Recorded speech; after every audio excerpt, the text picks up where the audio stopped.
Hello, good morning po sa lahat. Ngayon po ay araw ng Martes at ipapakita ko sa inyo yung birtod ng Crabansos kasi itong mutya ng Crabansos ay medyo walang naniniwala sa atin na yan po ay may birtod kasi gusto kong makita ninyo na mayroon talaga siyang birtod at susunugin natin ng plastic yung kanyang katawan kung ito ba ay tatalab dahil nga medyo mayroon akong nararamdaman na kumikilo sa kanyang katawan na siya po ay nagpatisting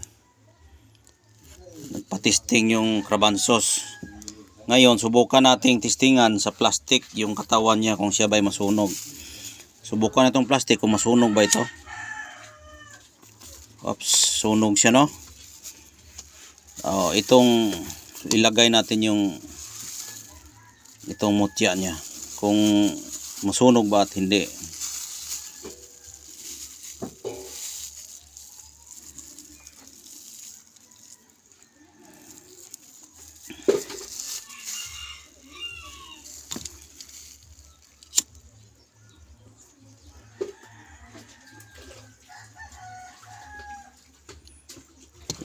Hindi siya nasunog, no? Hindi siya nasunog. I-open natin kung may butas ba siya.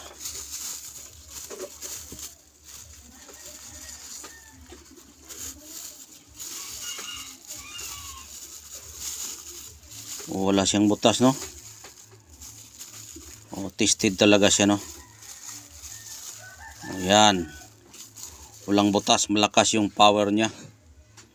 At diyan natin malaman na ang mutya ay may gahom talaga siya, may power. Yan ang mutya ng Crabansos. Ngayon, ikutin natin para makita niyo yung kanyang forma. Ayan. Napakalakas po yung kanyang birtod. Ayan po yung mutya ng Crabansos. Kahapon, na-vlog ko na ito kahapon pero hindi natin natistingan. Ngayon, tistingan natin ulit yung pagka makapangyarihan. Unang pagkakataon yun, no? At ngayon, ulitin natin kung siya ba ay tatalab siya ulit. Kung tatalab ba siya ulit.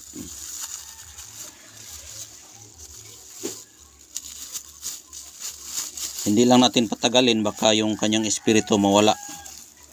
Kasi baka magalit yung may-ari. Imbis na nandyan pa yung espiritu sa katawan niya, biglang mawala.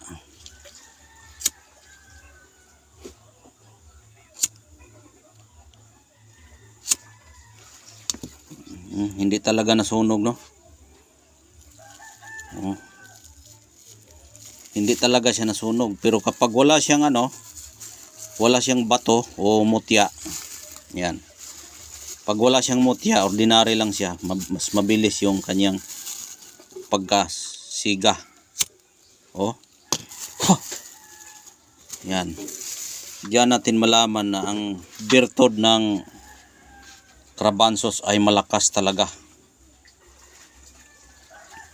Kasi yung katawan ng Crabansos kasi ay trispiko po yan kapag putol-putulin mo yan na ganyan kahaba.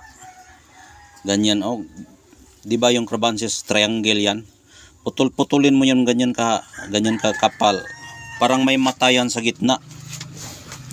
Kaya para ding trispiko Roma yung yung katawan at bunga ng Crabansos.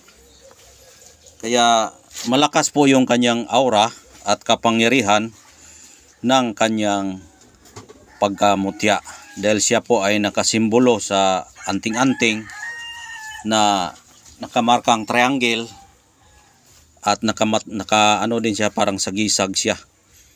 Kaya meron siyang gahom at kapangyarihan.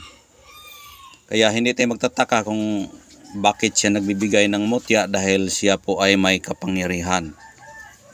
Ayan. Subukan natin flashlightan, kung tatalaba yung ilaw dito.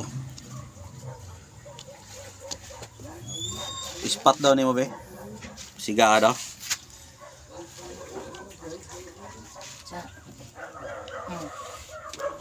Yung malakas talaga na flashlight.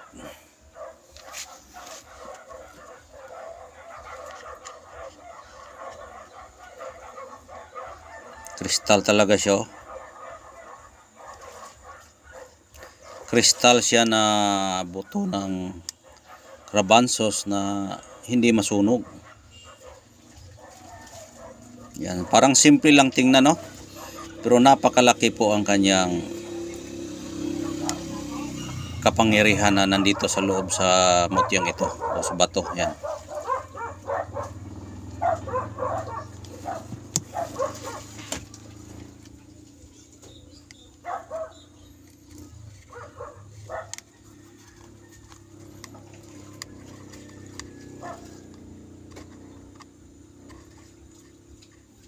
Yan. Napakalakas at napakaganda. Meron pa nga yung ugat, oh, na kung saan siya tumutubo. Marami ito sa Tianggihan, yung mga Crabansos, marami yan. Sa mga gulayan, maghahanap ka ng gulay ng Crabansos, marami yan. Nagkataon lang kasi itong pagkakuha ko nung Friday ay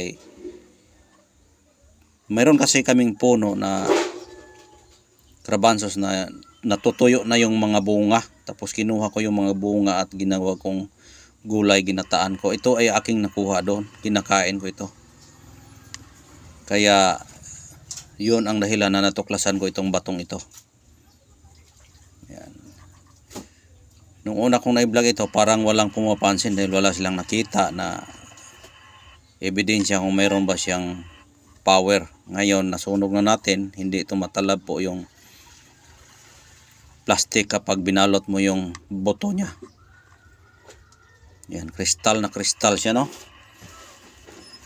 Ngayon, titingnan nyo. Oh, yan ang kanyang boto na maliwanag, oh. Yung kita nyo yan, yan po ang kanyang tiyan, no? Kung saan siya tumutubo. Yan. Kasi yung Crabansos, para din yan siya sa magagambal na mga frijoles, yung nagkumbitay. Kung baga yung kanyang katawan, yung bunga ang liso niya parang frijoles, pero mas malaki kasi yung Crabansos kaysa frijoles o yung balatong sa Bisaya. Marami kasing pangalan yan. Yung frijoles, yung batong, balatong, yun. Kasing ano lang yan sila, kasing kahawig lang yan sila. Meron ding ibang salita, patane. Iba din yung patane, pero nagkumbitay din yan. Parang mga bagin siya na magugulay. Yung Crabansos, bagin din yan, pero iba yung bunga niya. Para siyang kahawig sa balingbing. Parang balingbing siya. At dito lang ako dahil mataas na po yung oras natin. At maraming salamat sa inyong panunood at sa walang sawang pagsubaybay sa aking channel. At kung gusto niyo ito, may number akong iniwan dyan. Mag-usap tayo kung gusto mo ito. Ayan. Maraming salamat at God bless po yung lahat.